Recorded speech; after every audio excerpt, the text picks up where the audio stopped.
Ini bukan solusi. Humazi terengah-engah dan berkata, ada terlalu banyak pasukan di Gunung Jiupan. Jika kita terus seperti ini, cepat atau lambat kita akan kelelahan. Chen Ping juga memikirkan tindakan balasan. Dia tahu bahwa dia harus mencari tempat untuk bersembunyi sementara.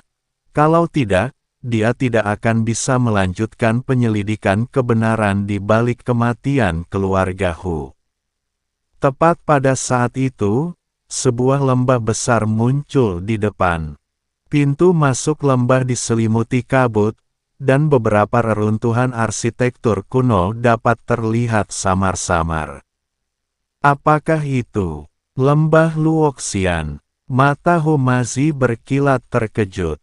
Konon, itu adalah medan perang para biksu kuno. Penuh dengan larangan dan jebakan. Pasukan utama di Gunung Jiupan tidak berani menginjakkan kaki di sana dengan mudah. Mata Chen Ping berbinar, inilah tempat yang kita butuhkan. Keduanya saling memandang dan bergegas ke lembah Luoxian tanpa ragu-ragu. Ketika para pengejar di belakang mereka melihat mereka memasuki lembah Luxelani, mereka semua berhenti dan tidak ada seorang pun yang berani mengejar. Setelah memasuki lembah Luoxian, udara di sekitar kami tiba-tiba menjadi berat. Sisa-sisa bangunan kuno tampak dalam kabut, senjata dan tulang berkarat berserakan di tanah, dan suasana mencekam terasa di mana-mana. Tempat ini sungguh tidak sederhana. Chen Ping dengan hati-hati mengamati lingkungan sekitar. Kita harus berhati-hati dan jangan pernah melanggar batasan di sini. Humazi mengangguk dan menggenggam erat pisau panjang di tangannya. Dia dapat merasakan adanya kekuatan mengerikan yang tersembunyi di lembah ini, seakan-akan kekuatan itu dapat bangkit kapan saja. Mereka berdua berjuang maju di lembah Luoxian, menghindari jebakan dan batasan yang jelas. Dalam perjalanan, mereka menemukan beberapa kerangka biksu kuno. Dilihat dari bentuknya, pertempuran dahsyat pasti pernah terjadi di sini di masa lalu. Chen Ping, lihat apa itu? Humazi tiba-tiba berkata, sambil menunjuk ke sebuah prasasti batu yang pecah di depannya. Chen Ping berjalan mendekat dan melihat beberapa kata yang kabur terukir pada prasasti batu. Dia dengan hati-hati mengidentifikasinya untuk waktu yang lama sebelum dia hampir tidak dapat mengenali beberapa kata. Surga kelima, lorong, buka, jalan menuju surga kelima. Hati Chen Ping dipenuhi keterkejutan. Mungkinkah ada jalan menuju surga kelima yang tersembunyi di lembah Luoxian ini? Pada saat ini, fluktuasi energi yang dahsyat terdengar dari jauh, dan jelaslah bahwa seseorang telah masuk ke lembah Luoxian. Wajah Chen Ping berubah dan dia menarik Humazi untuk bersembunyi di balik batu besar. Saya melihat sekelompok biksu berjalan hati-hati, dipimpin oleh penyihir Yuyue dan peri Cilian dari Istana Kejahatan Hitam.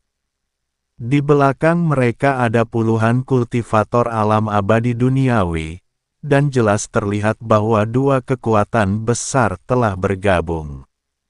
Beraninya mereka masuk? Tanya Humazi dengan suara rendah karena terkejut. Chen Ping mengerutkan kening, sepertinya mereka tidak segan-segan mengeluarkan biaya untuk membunuh kita. La memperhatikan bahwa penyihir bulan dan peri ular merah sama-sama memegang liontin giok di tangan mereka. Liontin giok itu memancarkan cahaya redup, yang tampaknya mampu melawan batasan di lembah Luoxian. Saudari Yuyue, apakah Anda yakin mereka telah memasuki lembah Luoxian? Peri ular merah bertanya dengan agak gelisah, jelas takut dengan lingkungan di sini. Penyihir bulan hantu mencibir, jimat pelacakku tidak mungkin salah. Selama aku membunuh si brengsek Chen Ping dan sisa-sisa keluarga Hu, aku akan mendapat hadiah dari penguasa langit kelima. Apa gunanya risiko kecil ini? Jejak keserakahan terpancar di mata peri ular merah. Aku harap apa yang kau katakan itu benar. Pasukan dari dua kekuatan utama terus bergerak lebih dalam ke lembah Luoxian dan segera menghilang di awan. Chen Ping dan Hu Mazi berjalan keluar dari balik bebatuan dengan ekspresi serius di wajah mereka. Sepertinya kita dalam masalah besar, kata Chen Ping dengan suara berat.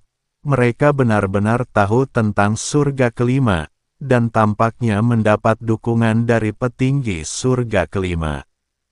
Ekspresi Humazi pun berubah sangat buruk, jadi, kehancuran keluarga Huku kemungkinan besar berkaitan dengan kekuatan langit kelima. Chen Ping mengangguk. Kemungkinannya semakin besar, kita harus mencari tahu kebenarannya sesegera mungkin. Kalau tidak, bukan hanya kita, tetapi seluruh surga keempat akan berada dalam krisis. Keduanya tak berani menunda lagi dan terus berjalan menuju kedalaman lembah Luoxian. Mereka tahu jalan di depan akan lebih sulit, tetapi demi keluhan keluarga Hu dan demi kebenaran yang telah ditutup-tutupi, mereka harus terus maju. Jauh di dalam lembah Luoxian, kabut menjadi semakin tebal, dan bahkan kesadaran spiritual sangat terbatas. Chen Ping dan Hu Mazi bergerak maju dengan hati-hati, selalu waspada terhadap pergerakan di sekitar mereka. Tiba-tiba, langkah kaki terdengar dalam kabut di depan. Chen Ping segera memberi isyarat kepada Hu Mazi untuk berhenti, dan keduanya menahan napas dan bersembunyi di balik pohon kuno. Saya melihat sekelompok kultivator berjalan mendekat, dipimpin oleh seorang pria kekar yang memancarkan aura Dewa Bumi tingkat keempat. Para biksu yang mengikutinya semuanya memiliki aura yang kuat dan jelas merupakan anggota dari suatu kekuatan besar. Bos, kita sudah lama mencari dan belum melihat satu orang pun. Mungkinkah intelijen itu salah? Tanya seorang biksu jangkung dan kurus. Pria kekar itu mendengus dingin, mustahil. Istana Iblis Hitam dan Sekte Ular Merah telah memastikan bahwa Chen Ping berada di lembah abadi jatuh. Selama kita menangkapnya, kita akan bisa mendapatkan dukungan dari penguasa langit kelima, dan seluruh gunung Jiupan akan menjadi milik kita. Para biksu lainnya segera menunjukkan ekspresi gembira dan mencari lebih giat lagi. Chen Ping dan Hu Mazi bersembunyi di balik pohon kuno, tidak berani bernapas. Mereka tidak menyangka ada begitu banyak kekuatan yang memburu mereka, dan tampaknya tujuan kekuatan ini bukan hanya hadiah besar, tetapi juga dukungan dari langit kelima. Apa yang harus kita lakukan? Tanya Hu Mazi dengan gugup dan suara rendah. Chen Ping mengerutkan kening, lah tahu bahwa dengan kekuatan mereka saat ini, mustahil bagi mereka untuk melawan begitu banyak orang kuat sekaligus. Pada saat itu, pria kekar itu tampaknya menyadari sesuatu dan berjalan menuju ke arah mereka bersembunyi. Siapa di sana? Keluar. Chen Ping dan Hu Mazi merasa gugup, mengetahui bahwa mereka telah terekspos. Tatapan mata Chen Ping berubah tajam, dan dia hendak bertarung sampai mati, ketika tiba-tiba, tanah bergetar hebat. Saya melihat gunung besar di kejauhan runtuh, dan napas yang mengerikan menyembur keluar dari tanah. Seluruh lembah Luoxian berguncang, batasan kuno diaktifkan, dan sinar cahaya menyilaukan melesat ke langit. Tidak bagus. Kita telah memicu batasan inti lembah Luoxian. Wajah pria kekar itu berubah drastis, cepat mundur. Kelompok biksu itu berbalik dan berlari dengan panik, tetapi beberapa dari mereka tertelan oleh retakan ruang angkasa yang tiba-tiba. Pasukan penyihir bulan hantu dan peri ular merah juga terkena dampaknya, dan banyak dari mereka tewas. Chen Ping dan Hu Mazi juga terkejut dengan perubahan mendadak ini. Mereka tidak menyangka bahwa pembatasan di lembah Luoxian akan begitu menakutkan. Cepat, Chen Ping bereaksi dan menarik Hu Mazi menuju kedalaman lembah Luoxian. Dia tahu ini adalah satu-satunya kesempatan mereka. Keduanya berjuang maju dalam kekacauan itu. Retakan ruang terus bermunculan di sekitar mereka dan reruntuhan bangunan kuno runtuh satu demi satu. Mereka hampir tersedot ke dalam celah beberapa kali, tetapi untungnya Chen Ping bereaksi cepat dan berhasil melarikan diri. Saya tidak tahu berapa lama saya berlari sebelum getaran di sekitar saya akhirnya mereda. Chen Ping dan Hu Mazi terjatuh ke tanah, terengah-engah. Kita selamat. Hu Mazi berkata tidak percaya.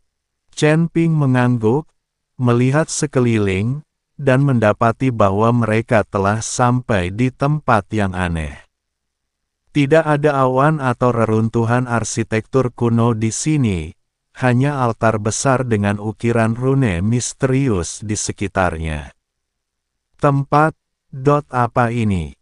Hu Mazi menatap altar dengan rasa ingin tahu.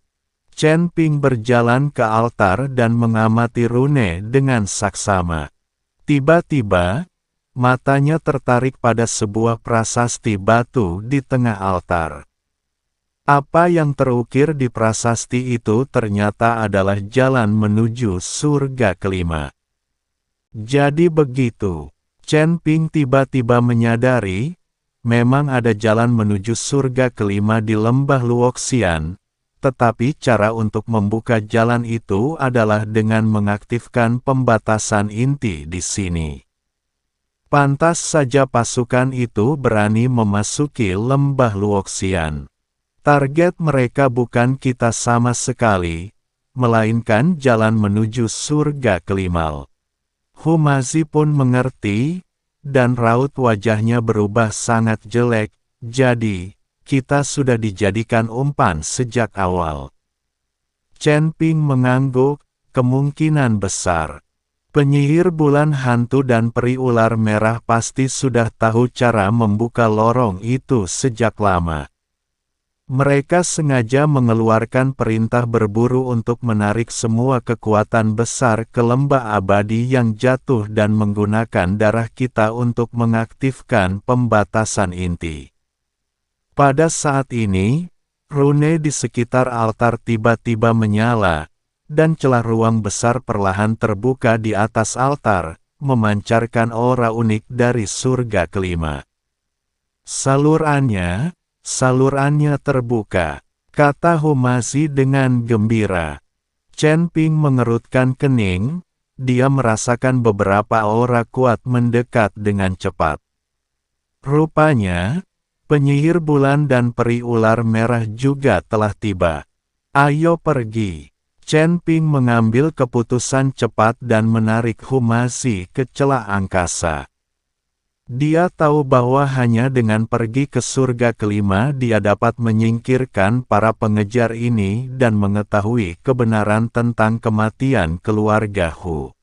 Saat mereka memasuki celah angkasa, penyihir bulan dan peri ular merah tiba. Melihat lorong itu terbuka, keduanya menampakkan ekspresi kegembiraan di wajah mereka dan melompat masuk tanpa ragu-ragu.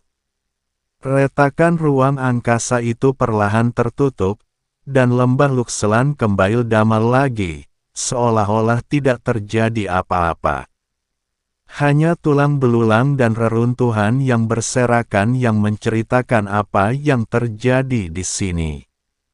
Di surga kelima, di atas gunung yang disebut Black Wind Ridge, ruang angkasa terpelintir dan sosok Chen Ping dan Humazi berjatuhan berantakan.